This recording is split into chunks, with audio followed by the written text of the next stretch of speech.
Invis is everything braces isn't. Eating the food you love, life uninterrupted. Invisalign. We are back at Levi Stadium and the NBC Sports Studio with a track and field athlete who competes in 7 events. That's right, it's called the heptathlon, and Mia Bryant is really good at it. Mia competes with the best in the nation and is performing very well.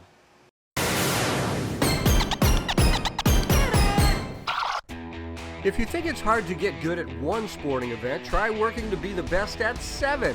Heptathlete Mia Bryant works hard every day to be great at the 7 events making up the heptathlon. When I first got into track, I didn't really know anything about any of the events. I just wanted to do track because I just wanted to try something new. And my trainer that I've always went to, he told me to try track because I had like a good times and I could jump high. So when I got into track, the first coach I had, he just put me in everything and wanted me to try everything, see what was my best event.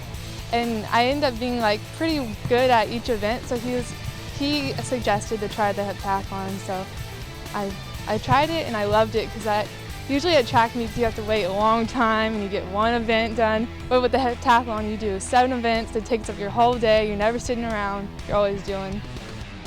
To get good at heptathlon means a huge commitment and lots of training. Yeah, it's very hard. You train every day, 2-3 hours, and it takes up a lot of time, but it's worth it. I love what I do. I wouldn't change my event. The multis in general is one of those sports that for track and field is an amazingly big feat for anybody to step into, especially at a high school level. To train during the pandemic, Mia has to be creative. She travels to wherever she can find places to train. The pandemic has affected me a lot. Like you said, we have to find places to go, and that's kind of hard because we kind of like get kicked off a lot. But it hasn't slowed down my training. I try to do as much as possible. Like when we can't get onto a track, I'll go and we'll find a hill and I'll run the hill. Because obviously it's one of those things that becomes a lifestyle in where the dedication is, you're only, how do you want to say, eat, drink, and sleep in it. So it's one of those things that it's one of those commitments that is an everyday thing where she has to wake up and, go to work and do a little bit of something every single day to keep it going.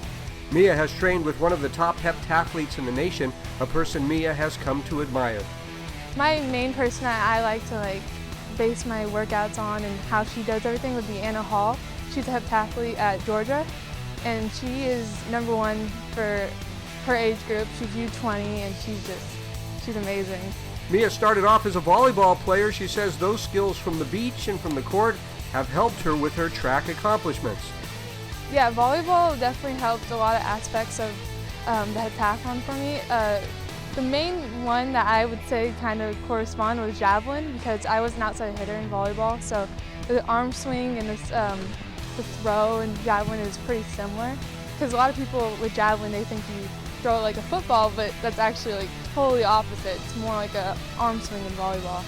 And another aspect that helped me was with my jumps, and so it helped me a lot with long jumps and high jumps.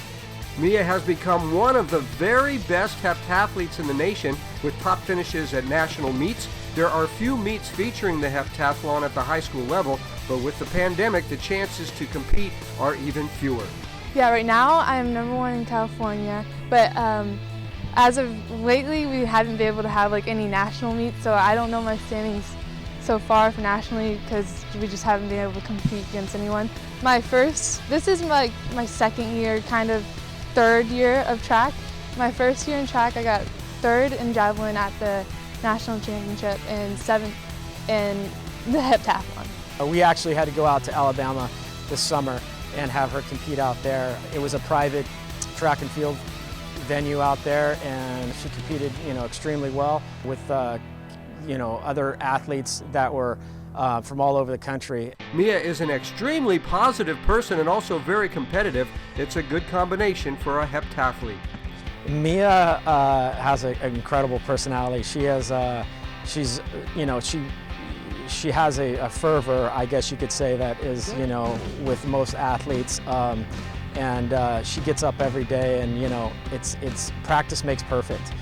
With all the time dedicated to the sport, Mia knows she is missing out on the social part of high school. I've never been to a school dance because I've always had track meets, and I don't really think I'm missing anything because I love what I do and I would miss it again. It's not unusual for Mia to travel 2 hours for a 3-hour workout and then 2 hours back home. Still, Mia is able to maintain a perfect 4.0 GPA. It's the normal for me, so I don't really know any different. I've always done sports and academics, so I've been able to keep 4.0 most of my athletic career, so the balance has been really good. The pandemic has made her training more difficult, but Mia is dedicated to getting better. She will compete at Penn State next year with a goal of winning a collegiate national championship. Just a really outstanding young woman headed to Penn State to learn and compete next year. But as you saw, competing in 7 sports takes a lot. Yeah, how do you decide, how much time to spend on one sport? But I mean, I know there are crossovers, And it's just but several hours just about every day. oh my gosh, that is nuts. Yeah, and she was practicing. We shot this on a Saturday, and she said, "Yeah, I take one day off a week." And I said, "This is your day off." Yeah, this was, Oh, it was supposed to be her day off. Oh well.